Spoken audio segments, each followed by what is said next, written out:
Hello, everyone. Welcome to Asperi TV Political Update.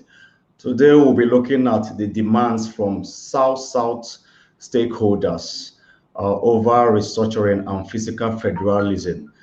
My name is Clinton of Rome. Before we get to go on the program, we'll take a quick break. And when we return, the program continues. Stay tuned.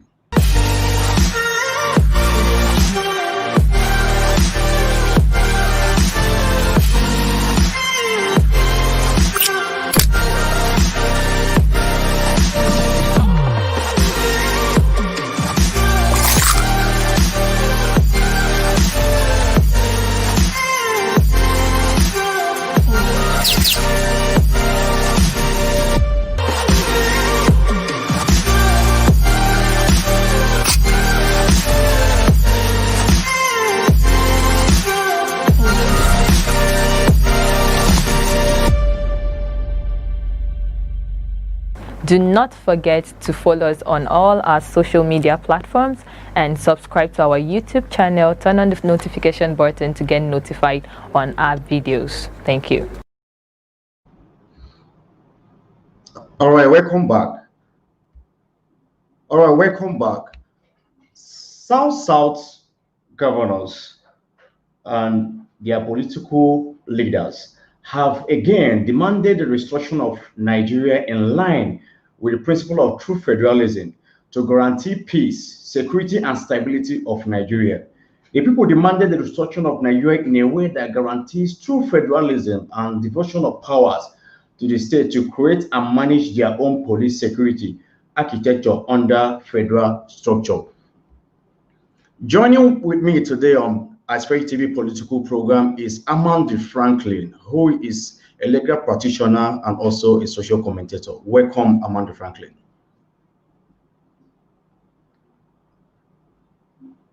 Franklin, can you hear me?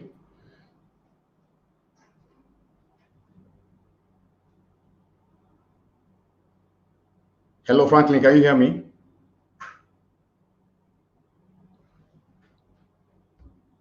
All right, we'll get Franklin on board. The stakeholders of South-South observe that the country is not at peace with itself and not working as it should, particularly for the region. The chairman of the South-South Governors Forum and governor of Delta State, Senator Ifeanyi Okowa, stated this at the position of the zone during the regional stakeholders meeting with presidential delegation led by the Chief of Staff to the President, Ambassador Ibrahim Gambari. Franklin, can you hear me?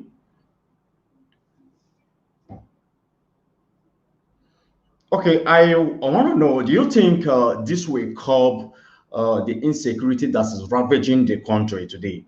Since the stakeholders of South-South of the opinion that they are demanding for true federalism, and they also demanding for federal government to allow them to be in charge of police and the judiciary. Do you think this in a way will curb insecurity issues that have been ravaging the country?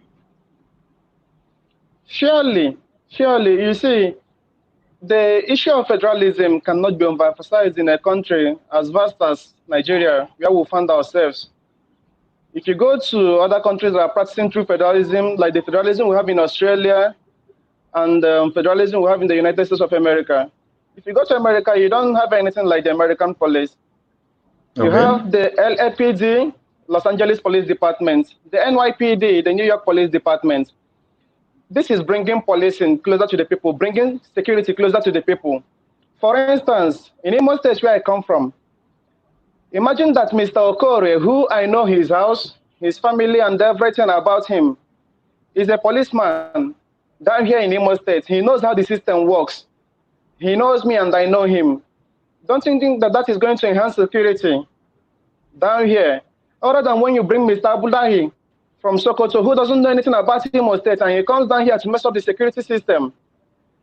So, security-wise, I'm going to come to the other issues later, but then security-wise, I think true federalism is actually going to bring a lasting solution to the problem of society, just like the insurgency problems and banditry we have in the northeast and other parts of the north. The people from the north know how the system works. They know how these people operate. They know who these bandits are. So when they have their own local police, their own local security, though it is not officially police now, but I'm aware that the local vigilante in those areas are even combating those vices more than the Nigerian police. It works better that way. Other than taking a person from here who doesn't know how the system works over there to go and fight a system that he knows nothing about. So security-wise, I think that through federalism, allowing the component units of the Nigerian nation state to control their security apparatus is going to bring a lasting solution to the problem of security in the country. Thank you. All right, we'll also look at the negative effect. Do you think this move, if being actualized, will make the state governors uncontrollable? Well, when you talk about control, the system of checks and balances is already there in the system. It has nothing to do with a unitary system of government or a federal system of government. Just like I mentioned earlier, Nigeria is not the first nation state that is going to be practicing true federalism. Sorry, before you continue. If they are able to actualize this, the state governors will be powerful. And them being in charge of the security apparatus, the security architecture, determining what happens in the state, doesn't it make them too powerful? It doesn't. Just like I said, in fact, originally, Nigeria, in theory, we're a federal state. We're practicing a federalism, but not in the true sense of it. In practice, it is not what it is. And in this theoretical structure of federalism that we have, in a state, you have a system of checks and balances. The governor of a state doesn't have absolute powers. The House of Assembly is there, and the judiciary is there. The security apparatus is just an agency of the executive. And then in government, it teaches you that the legislative is there to check the excesses of the executive, likewise the judiciary. Whatever the security apparatus of a state does is subject to the interpretation of the court. It's not subject to the control of the federal, because the federal government also have their excesses, which is also subject to control by the federal legislature and the federal judiciary. So I don't think this in any way has to do with excessive power. Saying that the component units, whether regional or state, should be in charge of their security apparatus doesn't have anything to do with entrusting excess powers to the governor. It's just a security apparatus they're going to be structural heads of these security systems, not the military anyway. We're just talking about police. When you talk about states controlling their security apparatus in a federalism, it doesn't have anything to do with the military. The military is there to secure the territorial integrity of the country.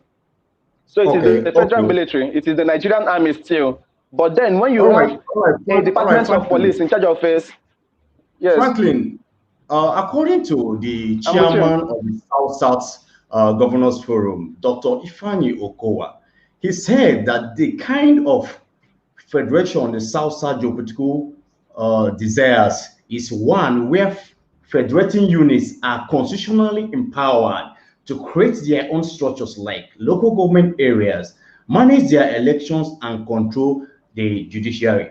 Now, my question is, can this ensure that the desired full economy of local government is guaranteed? Now, you mentioned two things, being able to create their own structures like local governments and judiciary. Just like I said before, these things don't need to be recreated again. These things are already in place. And even in theory, that's the reason why we keep emphasizing the need for a constitutional amendment of the 1999 Constitution of the Federal Republic of Nigeria as amended to give effect to the true letters of the Constitution, to make real the federalism which we are taught that we are practicing. We're talking about autonomy of the local governments. Can I go on? Still on the autonomy of the local government, sorry. Still on the autonomy of local government. These governors who Yes. have reviewed that the structures of the local government should be left in their hands to take care of are still the governors who are owing local government workers who are yet to recognize state local government chairmen, councillors, and those who work with them. So, do you think there will be a new foundation? Is it possible? Now, for things to work, it has to be wholesome. You know, we don't take things. When you talk about autonomy of local government, this has been a long-edge problem in the country. Yes, I agree Okay. with you totally that the problem of local government autonomy has actually been from the governors of states. They are the ones that have, you know, personalized local government administrations, you know, and in recent times, several enactments has been made to, you know, change the way these things work, to say that the local governments are going to receive their fundings direct from the federal government and the rest of them. We call it local government autonomy. But even as at now, it is not working. So what I'm trying to say in essence is that if these things are going to work, all hands must be on deck at all quarters. It doesn't really have to do with just this true federalism, because the local government system is already created by the 1999 Constitution. So if the Constitution that Okowa is talking about is actually going to empower the states to be in charge of the local governments, the Constitution must also provide avenues to ensure that the autonomy of the local governments are guaranteed, to make sure that the local governments are not puppets in the hands of the state governors. So it is a wholesome approach. If we're going to be approaching this, if we really want this system to work, then we have to check every excess at every quarter, including, we're not talking about true federalism in order to make the state governors laws unto themselves. These things are governed by laws. The local governments should have their own structures and should be able to, if we're talking about states being able to control their own resources, then local governments should be able to control their own resources, their revenues that they collected. While I was growing up, there was this bicycle revenue. When you have a bicycle, the bicycle do have plate numbers. Those revenues were collected by local governments. The revenues in the local markets were collected by local governments. There are some roads that were built by local governments. In my own local government, is that or not? And they are still existing till today. I mean, in the pre-1960 eras. Why wouldn't they work today? We're paying lip service to these things. If we really want these things to work, they're actually going to work fine and good. So I insist that true federalism is not going to have any harmful effects on the local government system if we practice true federalism. Also talking about the court systems, you also mentioned the court systems. We have customary courts. These are local courts that are domiciled in the local governments and the rest of them. US is practicing federalism. It's not as if every court in US belongs to states. There's the US Supreme Court, wherein appeal lies from these federal courts. So whatever that happens down at these stages, they cannot be the and omega of what happens down in their localities. It gets to a point when it gets to the federal level, it can get to the Court of Appeal or to the Supreme Court, where whatever has been done by the local courts, whether they are state courts or local courts, are going to be given wholesome interpretation by higher courts. So if it's properly structured the way they're supposed to be, we wouldn't have any issues with these things. It's because we've practiced a system in practice, not in principle, not in theory. In practice, we've made things in such a way that people are warlords unto themselves and do things whatever way they want without proper checks and balances. But with the proper checks in place, I think we don't have any cause for alarm. All right, we'll take a quick commercial break, and when we return, the program continues. We don't go nowhere.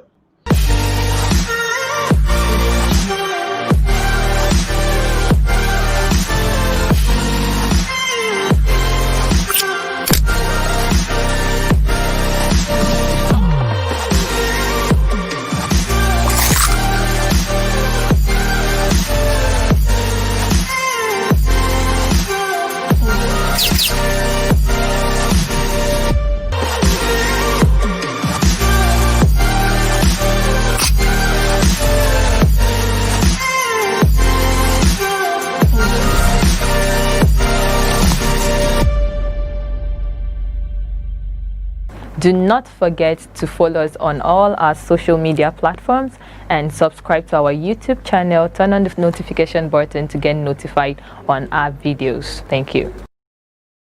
All right, welcome. You're still on your favorite political program on Ashferic TV. And today, we are deliberating on the demands made by South-South governors over fiscal, federalism, and restructuring. Franklin Amandi, let me get your last thought. Do you think the South-East counterparts should lend their voice over this agitation?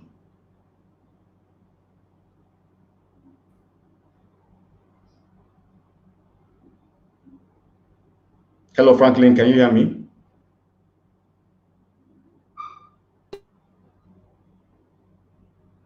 Hello, Franklin.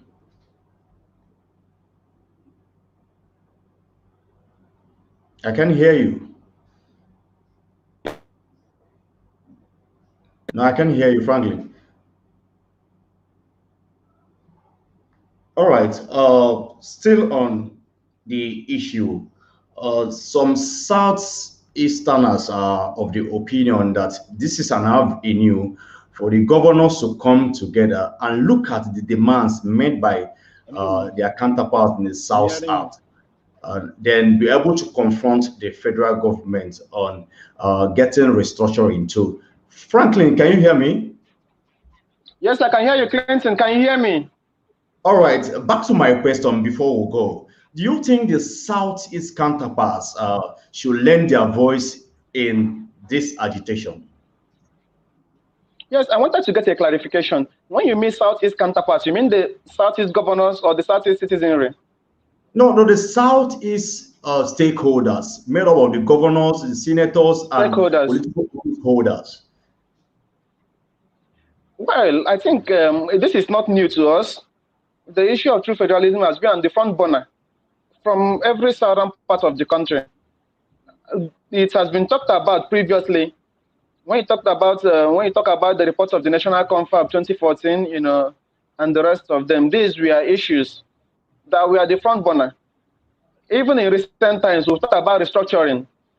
As of 2017, yes, 2016, 2017, when the Biafran agitation, the IPOB agitation was on the increase, so many people that were going to contest the election in 2019 came with the campaign of restructuring. Okay. A lot of them that we knew. So this is not the first time this is going to be talked about. Even those at the center, at the federal level, those in Abuja are aware that every region, not every region anyway, the contributing regions of this country have been agitating for restructuring to give effect to true federalism. We've been doing that, including us, the citizenry, because when you talk about stakeholders, we're also stakeholders. We, the social committees, are also stakeholders.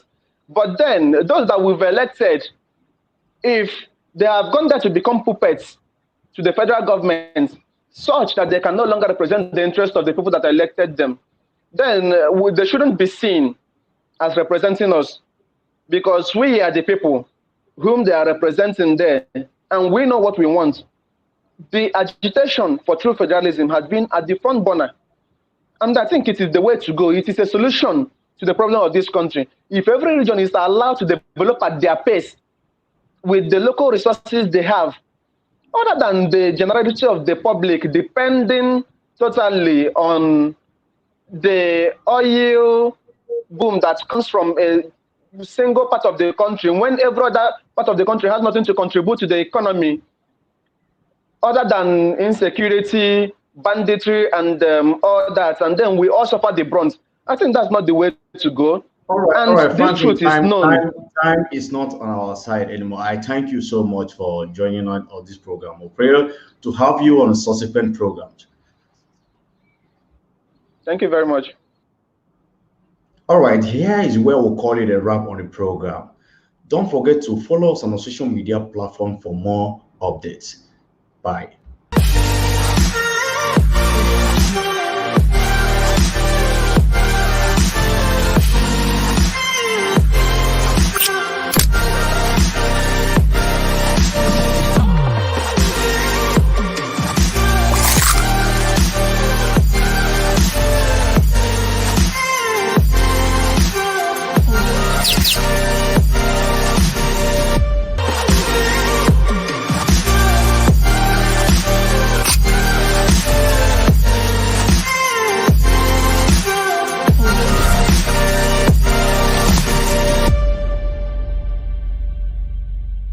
Do not forget to follow us on all our social media platforms and subscribe to